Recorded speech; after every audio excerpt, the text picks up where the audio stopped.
मोहतरम ख़वातीन हज़रात, अस्सलाम वालेकुम। मैं उम्मीद करता हूँ कि आप और आपके घर वाले खैरियत से होंगे। आज हम आपको पढ़ाएंगे इंडो पाक वार 1965 एंड सुपर पावर्स। हम उम्मीद करते हैं कि आपको हमारी ये मेहनत पसंद आती होगी, तो चैनल पर बार बार आने के लिए और हौसला अफजाई के लिए बहुत बहुत शुक्रिया। सियारा ज़मीन यानी प्लैनेट अर्थ के मुख्तलिफ़ हिस्सों की मुख्तलिफ़ कहानियाँ हैं। मुल्क पाकिस्तान इसी में मौजूद है, जिसकी कहानी हम आपको सुना रहे हैं। हम अपनी ज़मीन और उसकी तारीख़ और दीगर मामलात अच्छे से समझ सकें, इसलिए इसको मुख्तलिफ़ बरआज़मों यानी कॉन्टिनेंट्स में तकसीम किया है। पाकिस्तान बरआज़म एशिया में वाक़या है। एशिया दुनिया का सबसे बड़ा बरआज़म है, largest continent of planet earth है। इसमें जनूबी एशिया, साउथ एशिया में पाकिस्तान मौजूद है और हमने एशिया को भी मुख्तलिफ़ हिस्सों में डिवाइड किया हुआ है।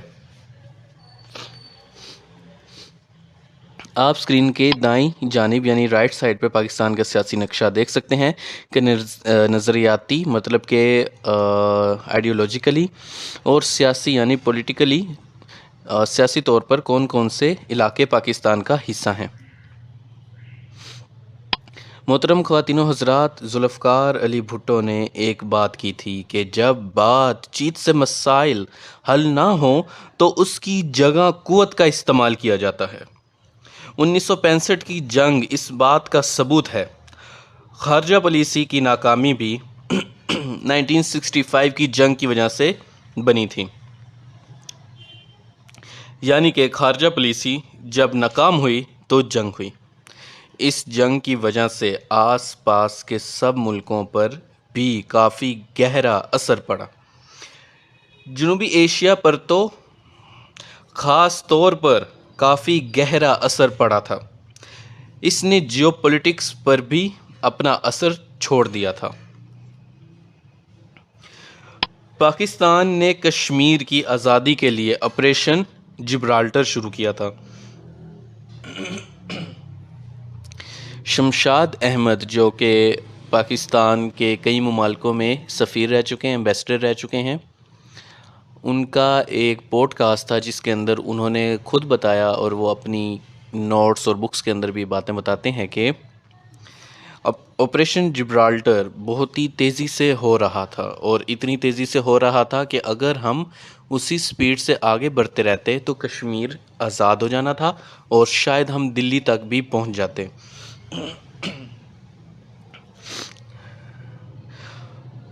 तो ऑपरेशन जिब्राल्टर शुरू किया गया था और पाकिस्तान तेज़ी से अपने मकासद पूरे कर रहा था। मगर अमेरिका बहादुर इन सालों में हिंदुस्तान के काफ़ी करीब आ चुका था और पाकिस्तान से ताल्लुकात पहले से कम थे। इसके अलावा अमेरिका ने इंडिया को कह रखा था कि उसने पाकिस्तान को हथियार सोवियत यूनियन और कम्युनिज़म से निपटने के लिए दिए हैं। इंडिया की सालमिया 70 पर हमला नहीं होगा, इसलिए पाकिस्तान आर्मी में मौजूद अपने असर व रसूख को इस्तेमाल करते हुए अमेरिका ने ऑपरेशन जिब्राल्टर को रुकवा दिया और याह्या खान जैसे सुस्त और अय्याश निकम्मे जर्नैल को ऑपरेशन लीड करने के लिए भिजवाया और याह्या खान ने अपने आका अमेरिका बहादुर से वफादारी निभाई और एक पालतू की तरह ऑपरेशन नाकाम करने में कामयाब हो गया। ऑपरेशन जिब्राल्टर, जो कि बाद में ऑपरेशन ग्रैंड स्लैम में बदल चुका था, नाकाम हो गया था। खैर, ये जो मेरी वर्डिंग है, sorry for my abusing language, but आपने पेपर में इसको ऐसे इस्तेमाल नहीं करना।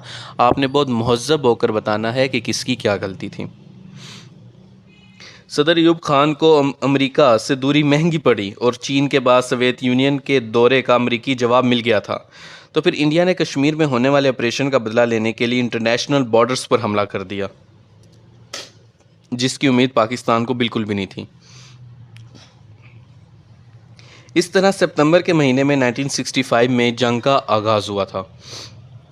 जंग 16 दिन चली थी। जंग ख़त्म होने के बाद ताशकंद का मुआहदा हुआ था। मुआहदा यानी एग्रीमेंट। इस मुआहदे की वजह से ये तय पा गया कि दोनों मुल्कों की आर्मी जंग से पहले वाली पोजीशंस पर वापस चली जाएंगी। दोस्तों 1965 की जंग अचानक नहीं हुई थी, बल्कि इसके पीछे पूरी एक कहानी है, एक तारीख है। हम सब जानते हैं कि 1945 के बाद दुनिया में दो ताकतें उभरी। एक तरफ अमेरिका बहादुर और उसका सरमायादाराना निज़ाम, तो दूसरी तरफ रूस बहादुर यानी सोवियत यूनियन का कम्युनिज़्म का निज़ाम था। पाकिस्तान अमेरिका का इत्तेहादी बना। आपने अगर हमारी इस सीरीज़ के पिछले तमाम लेक्चर्स देखे हैं तो आपके कॉन्सेप्ट्स पक्के होंगे कि हम क्या बात कर रहे हैं। तो सर्द जंग के ज़माने में सोवियत यूनियन और अमेरिका अपना अपना निज़ाम पूरी दुनिया पर लागू करना चाहते थे। दोनों की इसी जंग को हम सर्द जंग, कोल्ड वार कहते हैं। दोनों की जंग की वजह से ज़्यादातर ममालिक दो ब्लॉक में बंट गए थे। दुनिया का एक बड़ा हिस्सा अमेरिका के साथ था और दूसरा बड़ा हिस्सा सोवियत यूनियन के साथ था। एक तीसरा हिस्सा नॉन अलाइनमेंट मूवमेंट के साथ था कि वो सबके साथ दोस्ती चाहता है और इंडिया इसमें सबसे आगे था। इन्हीं ममालिक में से एक इंडिया था और वो अमेरिका और सोवियत यूनियन दोनों से बराबरी के ताल्लुकात चाहता था। मगर इंडिया ज़्यादा सोवियत यूनियन से दोस्ती रखता था क्योंकि वो एक सोशलिस्ट मुल्क के तौर पर उभर रहा था। तो हुआ कुछ यूं कि कैनेडी के सदर बनने के बाद अमेरिका इंडिया के करीब हो गया, जिसके बाद पाकिस्तान ने चीन से दोस्ती पक्की कर ली और सदर अयूब खान ने पहले चीन और फिर सोवियत यूनियन का दौरा किया। जिसके बाद सदर अयूब खान ने यह साबित किया कि अगर अमेरिका के पास ऑप्शंस हैं तो पाकिस्तान के पास भी मौजूद हैं। हम आपको ये भी पढ़ा चुके हैं कि कोरियन जंग 1950 से 1953 और वियतनाम जंग 1955 टू 1975 इन्हीं सर्द जंगों का हिस्सा थी। कोरियन जंग अमेरिका जीत गया और वियतनाम जंग सोवियत यूनियन जीता था। कोल्ड वार सर्द जंग के दिनों में अमेरिका और सोवियत यूनियन ने इस बात पर इत्तेफाक कर लिया था कि वो बराह रास्त डायरेक्ट आपस में कोई जंग नहीं लड़ेंगे, बल्कि दूसरे मुल्कों में लड़ेंगे कि किसका निज़ाम जीतता है और पता चल जाएगा कि किसका निज़ाम ज़्यादा ताकतवर है। सर्द जंग दोनों मुल्कों के लिए तो सर्द थी, मगर छोटे मुल्कों के लिए खून और दर्द से भरी पड़ी थी, यानी कि विद पेन एंड ब्लड। तो अमेरिका और सोवियत यूनियन दोनों अपने अपने ताल्लुकात और इन्फ्लुएंस यानी असर व रसूख को बढ़ाने की पूरी कोशिश कर रहे थे। साउथ एशिया भी दोनों की नज़र में था और वो इस पर कंट्रोल चाहते थे क्योंकि दुनिया की ज़्यादातर आबादी एशिया में रहती है। असल में 1965 की जंग किस किस्म के आलमी सियासत, इंटरनेशनल पॉलिटिक्स में चल रही थी, इसको समझने के लिए हमें ये देखना होगा कि सोवियत यूनियन, अमेरिका और चीन दोनों मुल्कों के साथ कैसे ताल्लुकात, यानी इन तीनों के आपस में कैसे ताल्लुकात थे और इन तीनों के फिर इंडिया और पाकिस्तान के साथ कैसे ताल्लुकात थे, किस तरह के रिलेशंस थे और तीनों उस वक्त क्या कर रहे थे। ख़ास तौर पर सोवियत यूनियन और अमेरिका ज़्यादा अहम है।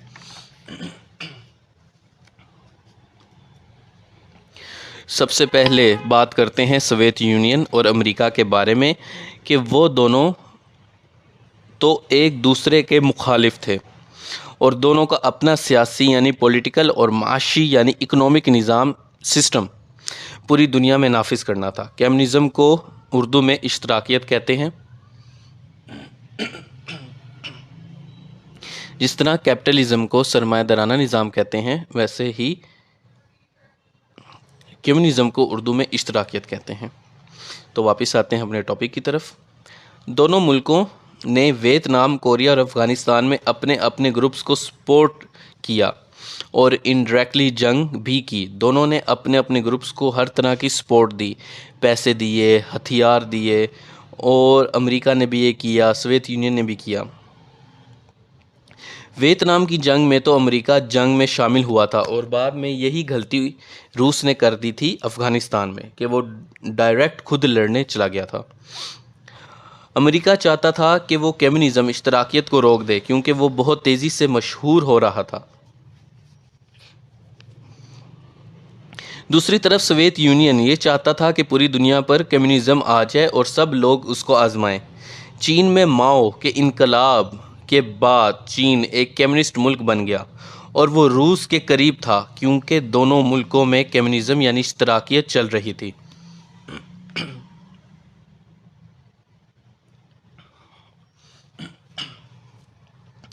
माफ़ कीजिएगा, बार बार मेरे गले का थोड़ा इशू बन रहा है।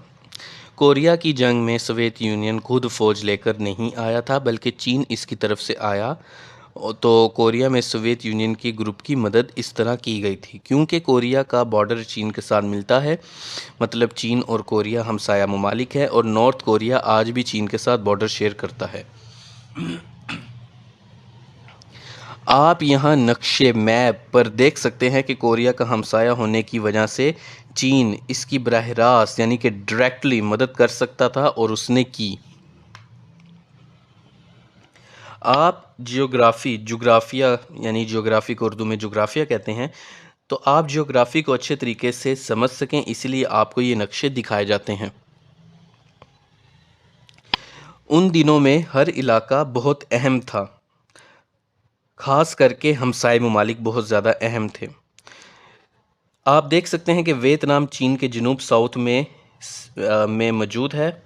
दोनों एक दूसरे के साथ बॉर्डर शेयर करते हैं, इसलिए वियतनाम में अमेरिका बहादुर का आना कम्युनिस्ट चीन के लिए ख़तरा था। हम उम्मीद करते हैं कि आलमी सियासत आप लोग समझ पा रहे होंगे कि उस वक्त क्या मामला चल रहे थे।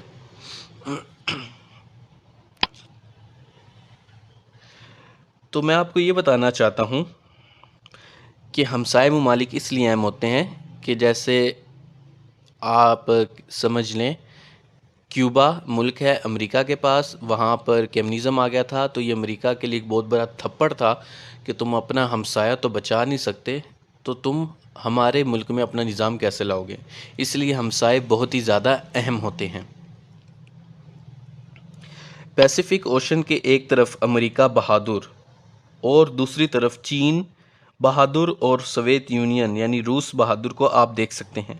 आलमी सियासत को समझने के लिए नक्शे बहुत ज़रूरी होते हैं, और आपके पास भी नक्शे होने चाहिए। अगर आप उर्दू बाज़ार जाकर परचेज़ नहीं कर सकते तो ये जो नक्शे हैं इनके प्रिंट आपके पास लाजमी होने चाहिए। अगर आप कलर प्रिंट करवाते हैं तो फिर तो बहुत अच्छी बात है। तो जैसे हम आपको पढ़ा चुके हैं कि सोवियत यूनियन रूस की तरफ से कम्युनिस्ट चीन कोरिया की अमेरिका के ख़िलाफ़ जंग में मदद कर रहा था। 1952 में कोरिया की जंग जारी थी कि स्टालिन की मौत हो गई। स्टालिन उस वक्त सोवियत यूनियन का लीडर था। हमने जैसे आपको बताया कि माओ चीन में कामयाबी से कम्युनिस्ट इनकलाब लेकर आए थे, तो उन्होंने कोरियन वार और कम्युनिस्ट दुनिया दोनों को लीड करना शुरू कर दिया क्योंकि स्टालिन की वफ़ात हो चुकी थी, और उस स्टालिन की डेथ के बाद माओ ही सबसे मशहूर कम्युनिस्ट लीडर थे। मगर रूस यानी सोवियत यूनियन ऐसा नहीं चाहता था कि उसकी चौधराहट और बादशाहत किसी और के पास चली जाए। सोवियत यूनियन चीन की कुर्बानियों की भी खुलकर तारीफ नहीं कर रहा था। चीन के सिपाही यानी सोल्जर्स और पैसा यानी कि इकोनॉमिक्स दोनों जंग में लग रही थी, मगर सोवियत यूनियन के रवैये ने उसे सोचने पर मजबूर कर दिया कि आखिरकार उसने अपनी खारजा पॉलिसी अलहदा कर ली और अपने मामलात खुद देखने लगा। सोवियत यूनियन लेनिनिज़्म को और चीन माओइज़्म को फॉलो करने लगा। लेनिनिज़्म वो सियासी और माशी निज़ाम है जिसके तहत लेनिन सोवियत यूनियन को चलाया करता था, और कार्ल मार्क्स के इश्तराकियत यानी कम्युनिज़्म के निज़ाम में तब्दीली करके उस हालात वाक़ियात उस दौर को देखते हुए मामला चला रहा था। तो इस निज़ाम को लेनिनिज़्म कहते हैं। जबकि यही सब कुछ माओ चीन में कर रहा था, तो जो माओ ने मार्क्स की थ्योरीज में चेंजिंग की और वो जो निज़ाम वगैरह चलाए उसको माओइज़्म कहते हैं। तो इस तरह से कोरियन वार के दिनों में चीन और सोवियत यूनियन के दरमियान दरार आ गई और दो कम्युनिस्ट मुल्क एक दूसरे से हसद करने लगे।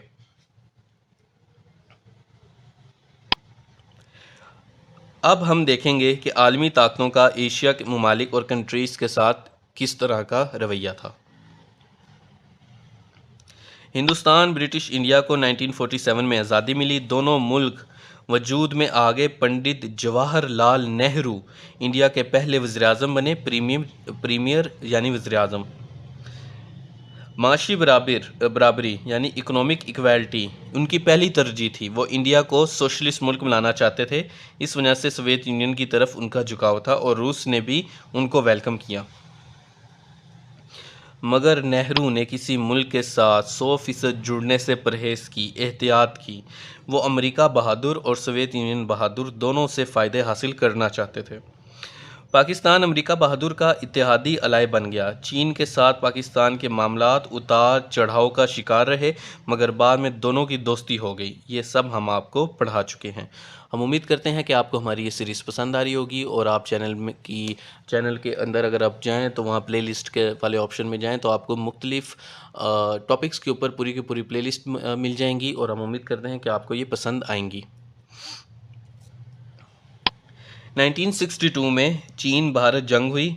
इन सालों में सोवियत यूनियन और अमेरिका दोनों चीन के खिलाफ थे। दोनों ने अमेरिका को पैसा और हथियार दिए, इंडिया को पैसे और हथियार दिए कि वो चीन से लड़ सकें। यानी कि सोवियत यूनियन भी चीन के खिलाफ हो चुका था और अमेरिका तो पहले ही चीन के खिलाफ था। तो दोनों ने इंडिया की मदद की 1962 की जंग में कि वो चीन से जीते। लेकिन इसके बावजूद इंडिया हार गया और चीन जीत गया। हारने से पहले ही इंडिया ने सोवियत यूनियन बहादुर और अमेरिका बहादुर पर इल्ज़ाम लगाने शुरू कर दिए कि उसको ठीक से मदद नहीं मिल रही, जबकि उनके हार की वजह थी जवाहरलाल नेहरू साहब की एक पॉलिसी, और इसी पॉलिसी की वजह से आज तक इंडिया में मार्शल लॉ भी नहीं लगा। सेकेंड वर्ल्ड वॉर की आर्मी को न्यूट्रलाइज़ करने के लिए नेहरू साहब ने ऑर्डर्स दिए थे कि पूरे हिंदुस्तान में से सोल्जर्स को भर्ती किया जाए और ये जो सेकेंड वर्ल्ड वॉर के सोल्जर्स और जर्नैल हैं इनकी ताकत को कम किया जाए। तो उससे आर्मी की ताकत में कमी तो हुई और वो हिंदुस्तान को एक जंग भी हारनी पड़ी, लेकिन आज तक उसमें मार्शल लॉ नहीं लग सका। तो उस वक्त इंडिया ने दोनों पर इल्ज़ाम लगाया था कि हमें सही से इमदाद नहीं दी गई और इंडिया दोनों सुपर पावर से बहुत ज़्यादा डिमांड्स कर रहा था। इंडिया बार बार चीन से खतरा होने का ऐलान कर रहा था।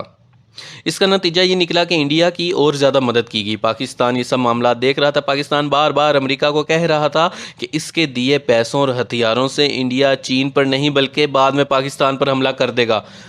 मगर अंकल सैम यानी अमेरिका बहादुर ने कोई बात ना सुनी। अमेरिका बहादुर के अलावा बरतानिया भी इंडिया की मदद कर रहा था। अमेरिका और बरतानिया दोनों पाकिस्तान को नज़रअंदाज कर रहे थे, इग्नोर कर रहे थे, और जब पाकिस्तान ने अपने इत्तेहादी अलाइज से मदद मांगी तो उन्होंने पाकिस्तान की मदद भी नहीं की थी। पाकिस्तान सीटो और सेंटो का मेंबर था। हम ये दोनों टॉपिक्स आपको पहले पढ़ा चुके हैं, आप प्लेलिस्ट में जाकर देख सकते हैं। तो इंडिया ना अमेरिका के साथ कैपिटलिज्म का हिस्सा था ना किसी तंजीम का, मगर उसको लाडला बनाया जा रहा था। क्यों? चाइना को काउंटर करने के लिए, जैसे आज भी किया जा रहा है। फिर एक दिन इंडिया ने पाकिस्तान पर हमला कर दिया। 16 दिन जंग हुई। इंडिया ने अमेरिकी हथियार इस्तेमाल किए, पाकिस्तान भी अमेरिकी हथियार ही इस्तेमाल कर रहा था, लेकिन इंडिया के पास अमेरिका के अलावा रूस के हथियार भी थे। जंग सिर्फ 16 दिन हुई, मगर इसके असरात एशिया की सियासत बदल चुके थे। एशिया में मौजूद 5 ममालिक ने अपनी खारजा पॉलिसी तब्दील कर दी। पाकिस्तान और चीन ने दोस्ती कर ली। चीन और भारत दूर हो गए। पाकिस्तान अमेरिका के अलावा बाकी सब से भी अच्छे ताल्लुकात बनाने लगा। मुस्लिम ममालिक के साथ राब्ते किए गए, दोस्ती बढ़ाई गई, तिजारत और दिफाई माहिदों की तरफ मामलात बढ़ाए गए। फिर एक वक्त ऐसा आया कि भट्टो दौर में मगरिब को मुकम्मल तौर पर खुदा हाफिज कह दिया गया था। 1965 की जंग के बाद इंडिया और पाकिस्तान खुला दुश्मन बन गए। दोनों मुल्कों की अवाम एक दूसरे से नफ़रत करने लगी, जिसकी वजह से एक लंबे अरसे तक दोस्ती ना हो सकी। और कुछ बड़े बुज़ुर्ग तो ये भी कहते थे कि पहले के वक्त कितने अच्छे थे कि जंगें होती थीं, हम एक दो बंदे मार भी दिया करते थे। अब तो ना वो बातें रहीं, ना वो खुराकें रहीं, ना वो जंगें रहीं। अल्लाह ताला जंग से बचाए, आमीन। और आप सल्लल्लाहु अलैहि वसल्लम ने भी जंग से पनाह मांगी हुई है। तो अगर 1965 में कंपैरिजन देखा जाए तो आप देख सकते हैं इन्फेंट्री इंडिया के पास 2,60,000 थी, पाकिस्तान के पास सिर्फ 7 लाख थी। एयरक्राफ्ट्स भी आप देख सकते हैं। आप देख सकते हैं तमाम के तमाम मामलात कि इंडिया के पास हर चीज़ हमारे से ज़्यादा थी और हमारे पास हर चीज़ कम थी, लेकिन उसके बावजूद हमने जंग जीती और हमारे से कई बड़े गुना, यानी हमारे से जो इंडिया बहुत ही बड़ा मुल्क है, उसके पास पैसा ज़्यादा था, उसके पास रिसोर्सेज ज़्यादा थे, उसके पास उन दिनों सोवियत यूनियन बहादुर भी था, अमेरिका बहादुर भी था, और हमारे पास बस एक चीन था, लेकिन उसकी भी कोई इतनी ख़ास मदद नहीं थी। और हमने अपने बलबूते पर अकेले ये जंग लड़ी, हम जीते, और बाद में अमेरिका बहादुर हमें ये शो करवाने के लिए कि वो अंकल सैम है और उसका अपने भतीजे पाकिस्तान से बहुत प्यार है, वो आया और वो सुलह सफाई की बातें करता रहा और सोवियत यूनियन इंडिया का साथ दे रहा था, मगर एट दी एंड पाकिस्तान ने मैदान में जंग जीत ली थी। और अब मामला था माहिदों में। आप यहाँ पर ये मुख्तलिफ़ कंपैरिजंस देख सकते हैं, और इसके अलावा इस वक्त ये जो एक रिपोर्ट 2-3 साल पुरानी है वो भी देख सकते हैं। पाकिस्तान 13वीं सबसे बड़ी आर्मी थी। और हम उम्मीद करते हैं कि आपको हमारे लेक्चर पसंद आया होगा और आपको हमारी मेहनत पसंद आती होगी। आप हमें फेसबुक इंस्टाग्राम के ऊपर फॉलो भी कर सकते हैं। तो चैनल पर बार बार आने के लिए और वीडियोज़ देखने के लिए आप सभी लोगों का बहुत बहुत